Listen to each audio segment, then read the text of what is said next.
7 सितंबर 2025 जब आसमान पर हर जानिब सुर्ख रोशनी का राज होगा, चांद को ग्रहण लगेगा तो ब्लड मून का ऐसा नज़ारा देखने को मिलेगा जो शायद आपने पहले कभी ना देखा हो।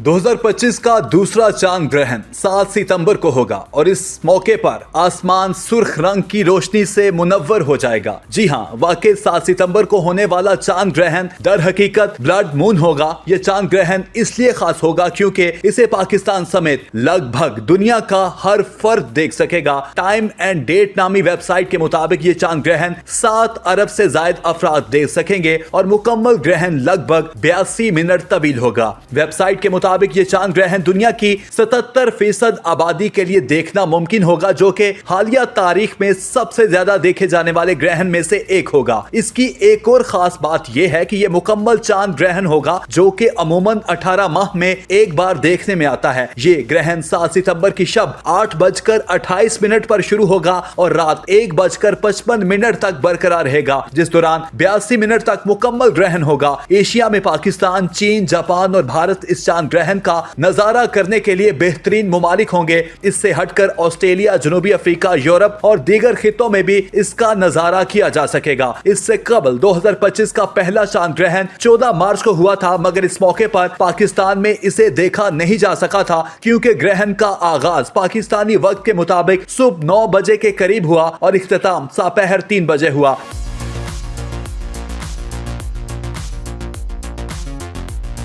ख्याल रहे कि ग्रहण के दौरान चांद की रंगत उस वक्त सुर्ख होती है जब जमीन सूरज और चांद के दरमियान में आ जाती है और इस मौके पर चांद जमीन के साए के तारीक तरीन हिस्से में से गुजर रहा होता है, जिससे सूरज की रोशनी उस तक बराह रास्त नहीं पहुंचती। सूरज की रोशनी जब जमीनी फिजा में से गुजरती है तो नीली रोशनी की निस्बत लाल रंग की रोशनी ज्यादा मुड़ जाती है और इस वजह से ग्रहण लगने पर चांद सुर्ख रंग का नजर आता है और इसी वजह से अक्सर उसे ब्लड मून भी कहा जाता है। हर चांद ग्रहण सुर्ख रंग का नहीं होता, तो इसलिए भी 7 सितंबर का चांद ग्रहण खास होगा क्योंकि इसकी रंगत सुर्ख होगी। आज के जदीद दौर में भी सूरज और चांद ग्रहण से बहुत सी तोहमात वाबस्ता हैं। सूरज और चांद ग्रहण के बारे में मुतादिद मुआशरे अफरातो तफरीद का शिकार नजर आते हैं। आज भी ऐसे लोगों की कमी नहीं है जिनका मानना यह है कि चांद और सूरज को ग्रहण लगना हमारे गुनाहों की सजा है। ये किस्से कहानियां सदियों से चली आ रही हैं, जिनकी इब्तदा ऐसे कम फहम अफराद ने की जिनका मकसद लोगों पर अपने झूठे इल्म की धाक बिठाना था। यह सिलसिला सालों तक जारी रहा, लेकिन जैसे ही साइंसी दौर का आगाज हुआ तो साइंसदानों ने कमरो शम्स को ग्रहण लगने की हकीकी वजह की तलाश शुरू कर दी।